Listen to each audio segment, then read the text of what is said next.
சிந்து பைரவி அடுத்த வர எபிசோடில் பார்த்தீங்க அப்படின்னா, சிவா வந்து சிந்துவை கூட்டிகிட்டு சென்னைக்கு போயிருப்பாங்க. சிந்து நினச்ச மாதிரியே சிவா கூட கிளம்பி சென்னைக்கு போயிடுவாங்க.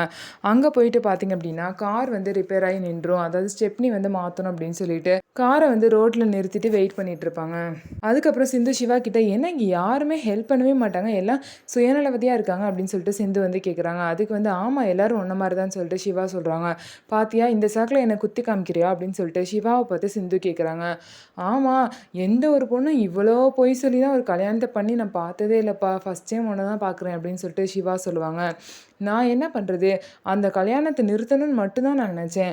அப்போதைக்கு அவசரமாக வந்து நான் உன் காரில் ஒளிஞ்சுக்கிட்டேன்.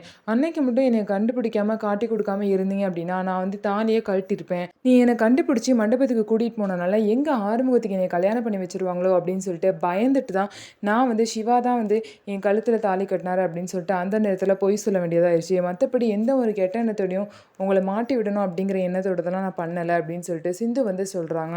அன்னைக்கு அப்படி மட்டும் நடக்கலை அப்படின்னா நான் எப்படியாவது வந்து உன் மனசை மாற்றி சம்மதிக்க வச்சு உன் விருப்பத்தோடு தான் உன்னை கல்யாணம் பண்ணியிருப்பேன்னு சொல்லிட்டு சிந்து சிவா கிட்ட சொல்கிறாங்க. இந்த வீடியோ உங்களுக்கு பிடிச்சிருந்தா நம்ம வீடியோவை லைக் பண்ணிக்கோங்க. அதுக்கப்புறம் மறக்காமல் நம்மளோட சேனலை சப்ஸ்கிரைப் அண்ட் ஹை பண்ணிவிட்டு பாருங்கள்.